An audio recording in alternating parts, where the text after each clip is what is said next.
সোনার ভুল ধারণা ভেঙে দিল রূপা। নিজের ভুল বুঝতে পেরে মাকে সব সত্যি জানালো সোনা। হ্যাঁ বন্ধুরা, এমনটাই দেখতে পাবো আমরা অনুরাগের ছোঁয়া ধারাবাহিকের আগামী পর্বগুলোতে। রূপাকে যখন বরণ করে নেয় কুন্তলা, ঠিক তখনই ইচ্ছে করে রূপার শাড়িতে আগুন ধরিয়ে দেয়। আর সেটা সোনা দেখতে পেয়ে চিৎকার করে ওঠে বলে আগুন।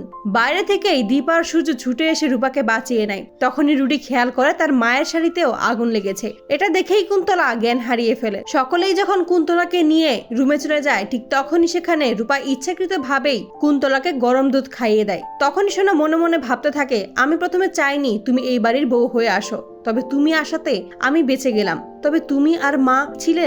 সকলে যখন সেখান থেকে চলে যায়, রূপা তখন দেখতে পায় সোনা একা দাঁড়িয়ে আছে। তাই সোনার কাছে আসে রূপা এবং বলতে থাকে, আমি জানি সোনা, ওরা নিশ্চয়ই তোমার উপর কোনো চাপ সৃষ্টি করেছে, তবে তুমি চিন্তা করো না, তোমার বোন রূপা তোমার পাশে সবসময় আছে, তোমার কোনো ক্ষতি হতেই দেবে না। নিজের বোনের ভালোবাসা পেয়ে নিজের বোন যে তার পাশে আছে এটা বুঝতে পেরেই সোনা নিজের সকল কথা খুলে বললে রূপাকে। সোনা এটাও বলে সে এখন কিছুই করতে পারবে না, তাদের বিরুদ্ধে যেতে পারবে না, কারণ সে তাদের বংশধরের আসতে চলেছে। রূপা তখন ভাবতে থাকে, এটা কি সত্যি নাকি ওই রুডি আর কুন্তলার কোনো চাল, সেটা আমাকে জানতেই হবে। অবশেষে রূপা প্রমাণ জোগাড় করে সোনাকে এটা বুঝিয়ে দেয় যে সবকিছুই ছিল ওই রুডি ও কুন্তলার চক্রান্ত। সোনা প্রেগনেন্ট নয়। রূপার প্রমাণেই নিজের ভুল বুঝতে পারে সোনা এবং ছুটে যায় মায়ের কাছে। মায়ের কাছেই স্বীকার করে সোনা যে কুমার বেঁচে আছে আর কুন্তলাই হলো কুমারের মেয়ে। ওই গুরুদেব ছিল আসলে কুমার। তো বন্ধুরা, তোমরা এটাই তো চাও যেন রূপার মাধ্যমেই সোনা নিজের ভুল বুঝতে পেরে মাকে সমস্ত সত্যিটা জানাই। কমেন্টে জানাও। আর নিয়মিত আপডেট পেতে আমাদের চ্যানেলটি এক্ষুনি সাবস্ক্রাইব করে পাশে থাকো। ধন্যবাদ।